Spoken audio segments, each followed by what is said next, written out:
नमस्ते दोस्तों, आज हम न्यूरल नेटवर्क्स पढ़ेंगे। सबसे पहले शुरुआत करते हैं कि हम समझेंगे कि आखिर न्यूरल नेटवर्क्स पढ़ने की मोटिवेशन क्या है। न्यूरल नेटवर्क्स न्यूरॉन्स और उनके इंटरकनेक्शन से बनता है। इसीलिए हम सबसे पहले पढ़ेंगे कि एक न्यूरॉन क्या है और फिर एक आर्टिफिशियल न्यूरल नेटवर्क के कंपोनेंट्स क्या हैं।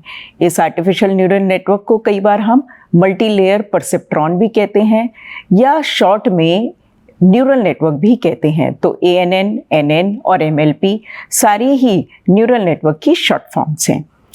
फिर हम समझेंगे कि इसके ट्रेनिंग प्रोसेस के कंपोनेंट्स क्या होते हैं। जनरली इसमें 3 कंपोनेंट्स होते हैं: फॉरवर्ड पास, बैकवर्ड पास और वेट्स को अपडेट करना।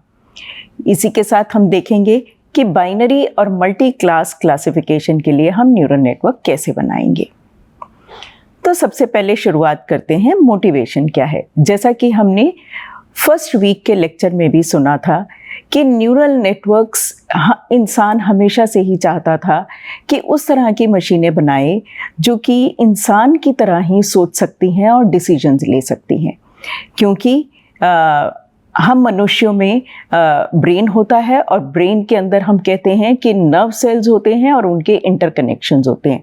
इसी आइडिया को कैप्चर करते हुए न्यूरल नेटवर्क बनाया गया, जिसमें हम ये कहेंगे कि कुछ नर्व सेल्स हैं जिसे कि हम कहते हैं न्यूरॉन और उनके बीच के इंटरकनेक्शंस हैं।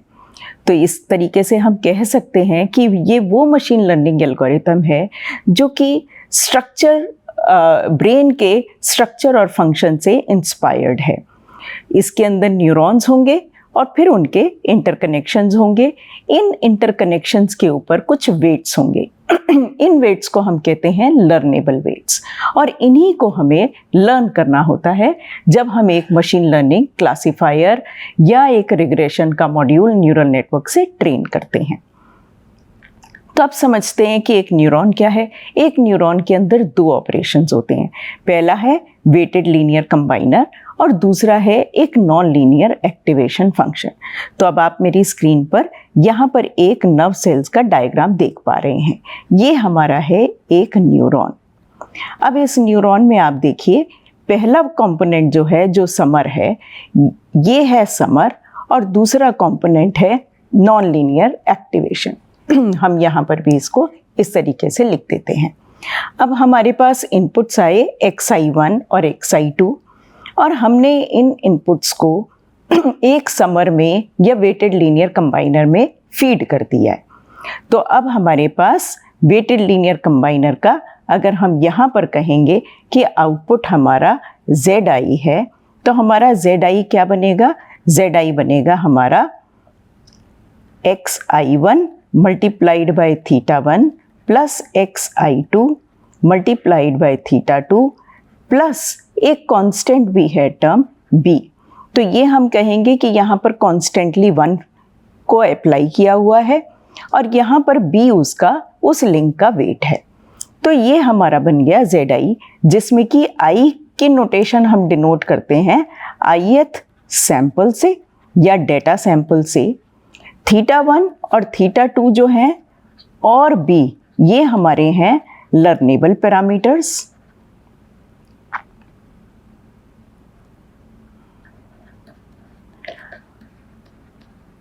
और XI1 और XI2 ये हमारे हैं फीचर्स। तो अब अगर हम फीचर स्पेस में देखेंगे तो हम कहेंगे हर ith सैंपल के यहाँ पर 2 फीचर्स हैं, एक X1 और एक X2। अगर ये ith सैंपल है तो यहाँ पर ये जो सैंपल है, इसकी जो ये वेट है, इसको हम कहेंगे XI1 और इसको हम कहेंगे XI2। इस तरीके से ये जो ब्लू हैं और ये जो स्टार्स हैं, आप देख सकते हैं, ये हमारे डिफरेंट डेटा सैंपल्स हैं। तो सबसे पहले तो हमारा एक वेटेड लीनियर कंबाइनर है जो इस तरीके से फीचर्स को वेट करेगा और वे करने के बाद उनको सम कर देगा। उसके बाद हमारे पास एक नॉन लीनियर एक्टिवेशन फंक्शन आता है। तो ये हमारा हो गया पार्ट 1। पार्ट 2 में हम इस इनपुट को ZI को आउटपुट में डाल देते हैं और वो हमारा देता है YI कैप। YI कैप क्या है? ये है 1 + e⁻⁻ ZI। और Zi क्या है, Zi हमारा इससे डिनोटेड है, और इसको फंक्शन को हम इस तरीके से भी लिख सकते हैं। हम इसको कह सकते हैं कि ये हमारा क्या है, xi transpose theta plus b। b हमारा कांस्टेंट है जो कि है, और xi ट्रांसपोज थीटा का मतलब हुआ कि हमने xi वेक्टर बनाया जो कि क्या है, xi1 xi2, और हमने एक थीटा वेक्टर बनाया जो है थीटा1 थीटा2। अब हमने xi वेक्टर और थीटा वेक्टर का इनर प्रोडक्ट लिया जो हमारा होगा xi ट्रांसपोज थीटा। अगर आप याद करेंगे तो हमने लॉजिस्टिक रिग्रेशन में भी ये फंक्शन यूज़ किया था। तो इस तरीके से ये हमारा जो आउटपुट होता है इसको हम कहते हैं, अगर एक सिंगल न्यूरॉन से ही हम एक क्लासिफायर बनाएं तो हम इससे भी एक बाइनरी क्लासिफायर बना सकते हैं जो कि कुछ नहीं है बल्कि एक बाइनरी लॉजिस्टिक रिग्रेशन की तरह दिखेगा। और yi कैप उस सिनेरियो में हमारा आउटपुट होगा जिसको हम कहेंगे कि वो प्रोबेबिलिटी है of yi equal to 1 given, क्या गिवन है, input features xi, theta, parameters और b। लॉजिस्टिक रिग्रेशन में भी हम इसी को सॉल्व करते हैं, लेकिन न्यूरल नेटवर्क में अब हम इसे आइटरेटिवली सॉल्व करेंगे। तो इस तरीके से एक न्यूरॉन में हमारे दो ऑपरेशन होते हैं। जो हमारा ये सेकेंड ऑपरेशन है जो नॉन लीनियर एक्टिवेशन फंक्शन है, यहाँ पर हमने सिग्मॉइड फंक्शन को यूज़ किया है, लेकिन हम देखेंगे कि हम tan हाइपरबोलिक, रेलू, अलग अलग तरह के हम non linear activation function use कर सकते हैं। तो ये सिग्मॉइड फंक्शन को अगर हम समझें तो ये हमारा z है जो कि x एक्सिस पे है, और y पे हमारा y एक्सिस पे ये हमारा yi कैप है। तो जिस तरीके से अगर zi इस तरीके से वेग चेंज होगा, तो जब zi इक्वल टू 0 है तो हम देख सकते हैं यहाँ पर वैल्यू क्या होगी, 1/1 plus e raise to the power minus 0 जो कि हो जाएगी 1/12, 1/2 इज इक्वल टू हाफ। जब हमारा zi इन्फिनिटी की तरफ टेंड करेगा, जैसे जैसे ये इन्फिनिटी जाएगा, zi टेंड्स टू इन्फिनिटी, तो yi कैप हमारा हो जाएगा 1/1 plus e raise to the power minus infinity, ये हो जाएगा हमारा 1। और जब zi हमारा टेंड करेगा माइनस इन्फिनिटी की तरफ, तो yi कैप हो जाएगा 1/1 plus e raise to the power infinity, 1/e raise to the power infinity is equal to 0। तो उसी तरह का हम ये नॉन लीनियर एक्टिवेशन फंक्शन देख पा रहे हैं। तो अब हमारा टास्क क्या है, अगर हमारे पास एक सिंगल न्यूरॉन हो तो वो इस तरह का हाइपरप्लेन निकाल पाने में सक्षम है। तो इस तरह का हम हाइपरप्लेन निकालना चाहते हैं। बाइनरी क्लासिफिकेशन है तो हम चाहते हैं कि अगर स्टार्स हमारी एक क्लास है, लेट्स से क्लास 1, और ब्लू कलर के सर्कल्स जो हैं दीज सैम्पल्स बिलोंग टू से क्लास 0, तो हम चाहते हैं कि हम इस तरह का हाइपरप्लेन निकाल लें जो कि हमारी दोनों क्लासेस को सेपरेट कर सके। तो ये हम ट्रेनिंग डेटा से करेंगे, और जब हम टेस्ट डेटा आएगा तो क्योंकि हम तब तक थीटा1, थीटा2 और b को लर्न कर चुके होंगे तो हमारे पास सब कुछ अवेलेबल होगा। जैसे ही टेस्ट डेटा का xi आएगा हम इस इक्वेशन में उसे डाल देंगे और फिर हम yi कैप आउटपुट लेंगे। अगर वो yi कैप हमारा अगर क्लोजर टू 1 है, ग्रेटर देन 0.5 है, तो हम कहेंगे क्लास 1 को सैंपल बिलोंग करता है, और अगर लेस देन 0.5 है तो हम कहेंगे क्लास 0 को बिलोंग करता है। इस तरीके से हम उसको बाइनरी क्लासिफिकेशन भी कर सकते हैं। लेकिन एक सिंगल न्यूरॉन सिर्फ इसी तरह का एक लीनियर हाइपरप्लेन लर्न कर सकता है। हमारा पास इन जनरल हमारा डेटा जो है वो कॉम्प्लेक्स बाउंड्री का भी हो सकता है। तो जब कॉम्प्लेक्स बाउंड्री का आएगा तो हम नेटवर्क ऑफ न्यूरॉन्स देखेंगे। उससे पहले हम दोबारा एक क्विक रीकैप करते हैं। ये हमने लॉजिस्टिक रिग्रेशन में भी पढ़ा था कि हम इसकी ट्रेनिंग कैसे करेंगे। तो जैसा कि हमने पहले देखा कि yi कैप क्या है, वो हमारा इस तरह का फंक्शन है। अब हम क्या करेंगे कि हम लॉस डिफाइन करेंगे। तो जिस समय हम ट्रेनिंग करते हैं उस समय ट्रेनिंग सैंपल्स का हमारे पास एक्चुअल क्लास लेवल अवेलेबल होता है जो हम कहते हैं yi। तो हमारे पास क्लास लेबल है। हमारे पास जो ट्रेनिंग डेटा है अगर हम उसको देखें तो हमारे पास xi है और yi, ये हमारे पास पेयर्स अवेलेबल हैं। तो क्योंकि हमारे पास एक्चुअल ग्राउंड ट्रुथ या GTyi अवेलेबल है, इसको हम कहते हैं GT अवेलेबल है, तो हम yi और जो हमारा आउटपुट yi कैप आता है, इन दोनों के बीच में हम लॉस फंक्शन डिफाइन करते हैं। तो हम इस केस में binary cross entropy function define करते हैं और binary cross entropy loss function किस तरह गिवन है, minus of log of likelihood function, जो कि इस तरीके से भी लिखा हुआ है। ये लॉग जो है ये नेचुरल लॉगरिथम है, इसलिए आप देख पा रहे हैं कि हमने ln टर्म यूज़ किया है। और इसको अगर हम ith सैंपल के लिए, सिर्फ ith सैंपल के लिए देखें तो हमने यहाँ पर सबस्क्रिप्ट i लगाया टू डिनोट कि ये ith सैंपल का लॉस है। इसको हम लिखेंगे minus ln of li theta, और हर सैंपल के लिए, एक सैंपल के लिए li थीटा किस तरीके से गिवन होगा, minus yi ln of probability of yi equal to 1 given xi theta and b minus 1 minus yi। तो ये हमारा जो लॉस है ये करस्पॉन्डिंग टू है क्लास 1 सैंपल लॉस, और ये वाला जो लॉस है ये हमारा है corresponding to class 0 sample loss. इसको हम कैसे देखेंगे, इस टर्म को probability of yi equal to 1, ये हमारी yi कैप है, तो हम इसको लिख सकते हैं minus yi ln of yi cap minus 1 minus yi ln of 1 minus yi cap. अब इसको दोबारा समझते हैं। सपोज करिए कि हमारा जो सैंपल था वो क्लास 1 को बिलोंग करता था, तो हम पाएंगे yi इक्वल टू 1। जब yi इक्वल टू 1 होगा तो ये वाली टर्म जो है सेकेंड टर्म हमारी 0 हो जाएगी, और yi इक्वल टू 1 है तो हम पाएंगे कि हमारा लॉस कितना हुआ, minus of ln of yi cap. तो अब अगर yi कैप भी हमारा 1 की तरफ जाता है या 1 होता है तो log of 1 is equal to 0, तो हमारा लॉस 0 हो जाएगा। लेकिन अगर yi कैप हमारा 0 की तरफ टेंड करता है तो ln ऑफ yi कैप हमारा माइनस इन्फिनिटी की तरफ टेंड करेगा, और क्योंकि एक नेगेटिव साइन बाहर भी है तो minus of ln of yi cap हमारा प्लस इन्फिनिटी की तरफ टेंड करेगा।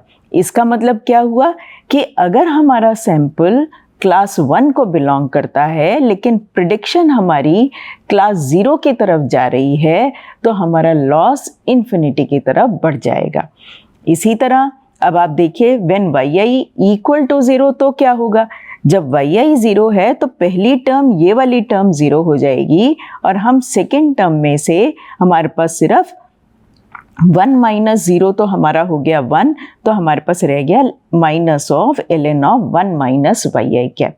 अब दोबारा फिर वही फिनोमिनन होगा, अगर तो हमारा प्रिडिक्टेड yi कैप भी हमारा 0 है तो 1 माइनस 0 इज 1, तो ln of 1 is equal to 0। तो अगर प्रिडिक्टेड yi कैप भी 0 है और हमारी एक्चुअल क्लास भी 0 है तो हमारा लॉस 0 हो जाएगा। लेकिन अगर प्रिडिक्टेड हमारी value yi cap moves towards 1 की तरफ जाती है तो ये हमारा लॉस फिर प्लस इन्फिनिटी की तरफ चला जाएगा, और हम पाएंगे कि लॉस फिर बहुत ज़्यादा हो गया। तो अब अगर हमारे पास n number of training samples हैं तो total binary cross entropy loss हम कैसे निकालेंगे, हम सारे ही सैंपल्स का टोटल लॉस को ऐड कर देंगे, जो कि हमारा नीचे इस फॉर्मूले से अवेलेबल होता है। तो हम j थीटा को लिखेंगे और हम सारे n सैंपल्स के लिए इस लॉस को हम ऐड कर देंगे, और इस तरीके से ये वाला हमारा एक्सप्रेशन काउंट करेंगे।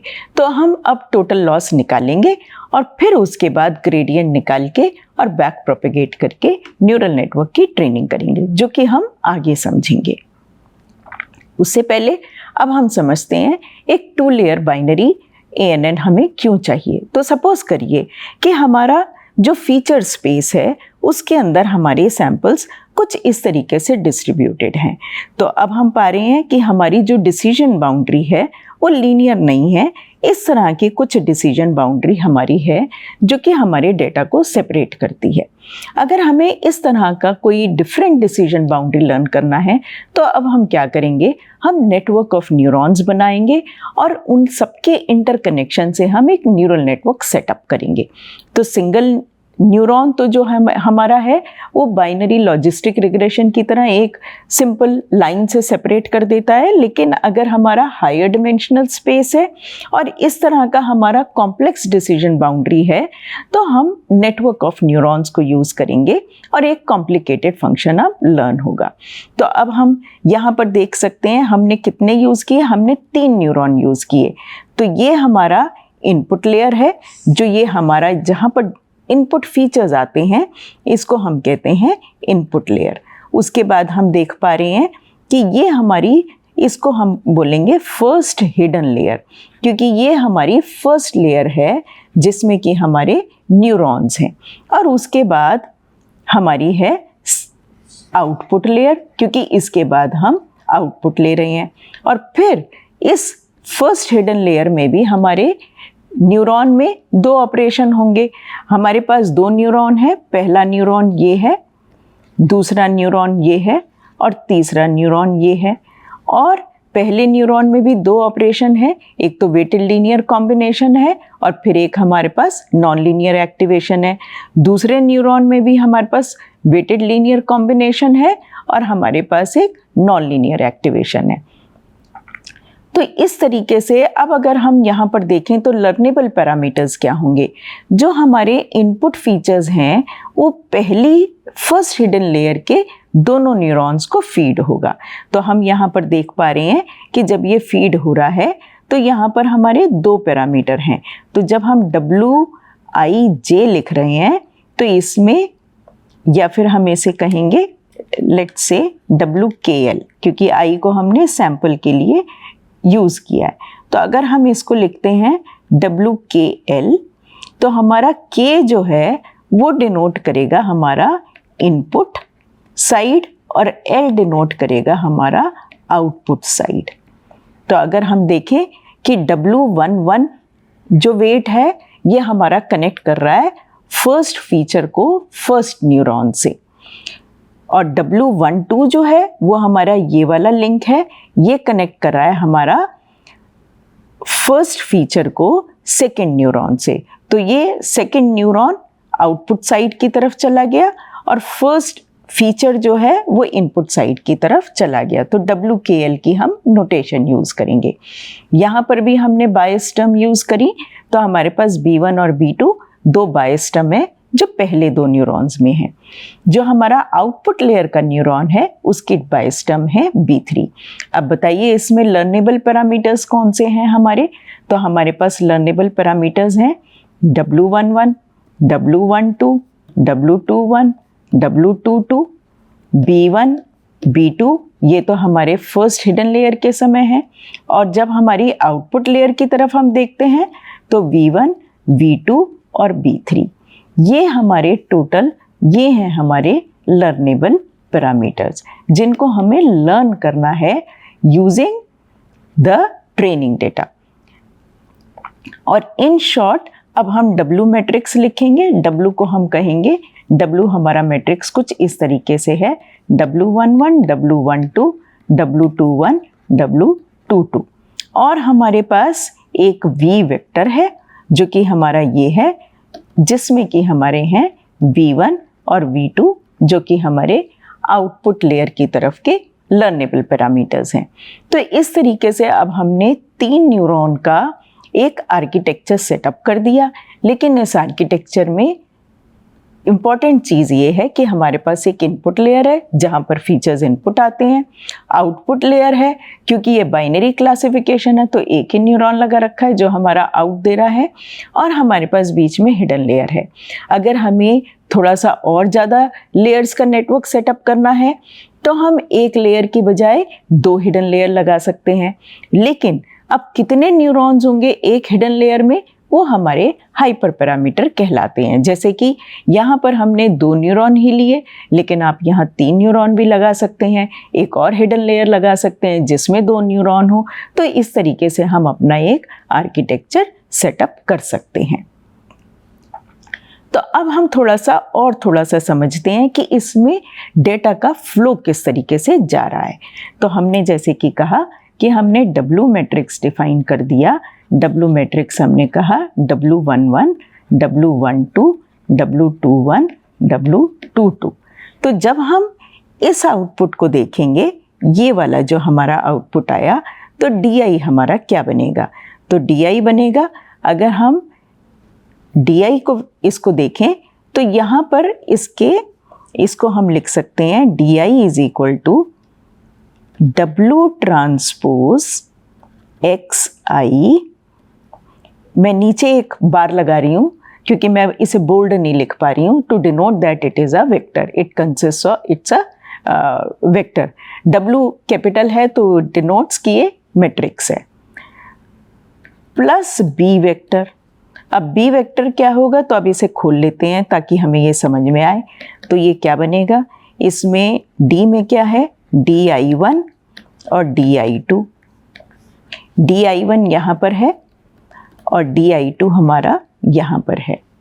तो ये क्या बना? अब W ट्रांसपोज क्या बना? इस W मैट्रिक्स का हम ट्रांसपोज लेंगे तो W11, W21, W12, W22 और ये मल्टीप्लाई होंगे हमारे XI1, XI2 और फिर हमारा ऐड होगा B1 और B2। अब इसको समझ लेते हैं, इसे खोल के देख लेते हैं हमारा क्या बनता है। तो ये हमारा बना, ऊपर बना W11 XI1 plus W21 XI2 plus B1 और नीचे क्या बना? ये है हमारा DI1 और ये बना हमारा DI2। नीचे क्या बना हमारा? W12 XI1 plus W22 XI2 plus B2। अब हम देख पा रहे हैं कि जो पहली टर्म है, ये वाली जो टर्म है, वो Indeed XI1 multiplied bye W11, अब हम डायग्राम से भी देख पा रहे हैं XI2 multiplied by W21 plus B1 is equal to, तो ये हमारा DI आउटपुट आया। DI आउटपुट आने के बाद हर इंडिविजुअल DI1, क्योंकि एक न्यूरॉन तो ये पूरे से एक न्यूरॉन बना है, तो DI1 AI1 कैसे बनेगा? तो AI1 क्या है अब हमारा? AI1 is a function of DI1। So now AI1 क्या है? AI1 is equal to 1/1 plus e raise to the power minus DI1। इसी तरह AI2 is equal to 1/1 plus e raise to the power minus DI2। और ये क्या है? और इसको हम लिख सकते हैं एज W, इसको हम लिख सकते हैं W1 वेक्टर इस डायरेक्शन में और W2 वेक्टर इस डायरेक्शन में। तो ये हमारा बन गया W1 वेक्टर इस तरीके से, ठीक। तो ये जब हम इसको लिखेंगे W1 transpose XI plus B1 W2 transpose XI plus B2, ये हमारा बन गया DI1। तो हम इसको ये भी लिख सकते हैं 1/1 plus e raise to the power minus का sign W1 transpose XI plus B1 और यहाँ पर भी हम लिख सकते हैं 1 plus e raise to the power minus W2 transpose XI plus B2। ये हमारे आ गए AI1 AI2। तो अब हमने AI वेक्टर बनाया, वो क्या है? AI1 और AI2। अब AI1 AI2 आ गए, उसके बाद अब हम क्या करेंगे? अब हम यूज़ करेंगे AI को यूज़ करके अब हम ZI निकालेंगे। तो ZI हमारा क्या होगा? अब हमारा ZI होगा AI1 multiplied by V1 plus AI2 multiplied by V2 plus B3, इसको हम लिख सकते हैं AI transpose V plus B3, या फिर V ट्रांसपोज AI, किसी तरह भी आप लिख सकते हैं। इनर प्रोडक्ट दोनों तरह से आप लिख सकते हैं। अब हमारा YI कैप क्या है? YI कैप है, वो फिर सिग्मोइड आएगा, तो ये हमारा थर्ड न्यूरॉन है, ये हमारा थर्ड न्यूरॉन है, लेकिन ये आउटपुट न्यूरॉन भी है। तो ये हो गया 1/1 plus e raised to the power minus zi, which is equal to 1/1 plus e raised to the power minus of V transpose AI plus B3। इस तरीके से अब हमने YI कैप निकाल लिया। तो एक बाइनरी क्लासीफायर में इस तरीके से हमारे सारे स्टेप्स हैं। तो अगर हमने इनिशियली, हम सबसे पहले जब हम पहला फॉरवर्ड पास करते हैं तो हम क्या करते हैं कि हम सारे वेट्स को कुछ रैंडम नंबर से इनिशियलाइज कर देते हैं। अब हम पहला सैंपल डालेंगे और उससे यहाँ पर पहले DI1 DI2, तो फर्स्ट सैंपल हमने डाला तो हमने यहाँ पर D वेक्टर निकाला, फिर हमने A वेक्टर निकालेंगे, फिर हम अपना ZI निकालेंगे और फिर हम उसका YI कैप निकालेंगे। और क्योंकि हमारे पास ट्रेनिंग डेटा का YI अवेलेबल होगा, उन दोनों के बीच में बाइनरी क्रॉस एंट्रोपी लॉस निकालेंगे, और जब सारे ट्रेनिंग डेटा का निकाल लेंगे तो हम उस लॉस को टोटल सम करेंगे और फिर उसको ग्रेडियंट लेके बैक प्रोपिगेट करेंगे। उस समय हम अपने वेट्स को अपडेट करेंगे। तो इस तरीके से अगर हमें एक मल्टी क्लास क्लासीफायर बना रहे हैं, हम MLP उसको बोलेंगे multi class multi layer perceptron classifier, तो हमारी आउटपुट की क्लासेस जो हैं बाइनरी होने की बजाय, 2 होने की बजाय मोर देन 2 हैं। तो फॉर एग्जांपल अब हम क्या करेंगे, अब हम सॉफ्टमैक्स लेयर यूज़ करेंगे। लॉजिस्टिक रिग्रेशन पढ़ते समय हमने सॉफ्टमैक्स लेयर का भी जिक्र किया था और हमने उसे भी समझा था। तो अब अगर इस तरह के MLP क्लासीफायर को आप देखिए, तो अब हमने क्या किया है, हमने ये माना है कि हमारा जो इनपुट डेटा है उसमें 3 फीचर्स हैं। तो ये हैं XI1, I denotes the ith sample, data sample, और 1, 2 and 3 denotes here the feature numbers। तो हमारे पास XI1, XI2, XI3, ये पूरा हमारा एक XI जो सैंपल है, फीचर वेक्टर है, इसके ये हमारे फीचर्स आ गए, पहला, दूसरा और तीसरा फीचर कंपोनेंट। उसके बाद फर्स्ट हिडन लेयर में हम देख पा रहे हैं, अब हमने यहाँ पर 4 न्यूरॉन्स लगाए हैं। ये पहला न्यूरॉन है, ये दूसरा न्यूरॉन है, फिर हमारा ये तीसरा न्यूरॉन है और फिर ये हमारा चौथा न्यूरॉन है। हमने एक हिडन लेयर लगाई है और उसमें हमने 4 न्यूरॉन लगाए हैं। अब उसके बाद हमने आउटपुट लेयर लगाई है। आउटपुट लेयर हमारी यहाँ से और यहाँ तक जा रही है। तो जो हमारी हिडन लेयर है उसमें हर न्यूरॉन में हमने एक नॉन लीनियर एक्टिवेशन फंक्शन लगाया, जिसको हम सिग्मोइड या tan हाइपरबोलिक कुछ भी यूज़ किया, वो हमने यूज़ कर रखा है।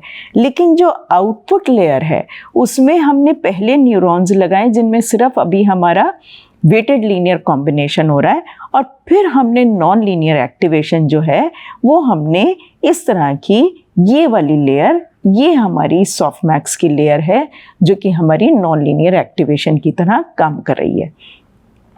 तो क्योंकि हमारी यहाँ पर है 3 क्लास क्लासिफिकेशन, तो 3 क्लास क्लासिफिकेशन में हमारे 3 आउटपुट्स आएंगे, YI1, YI2, YI cap 1, Y cap I2 and this.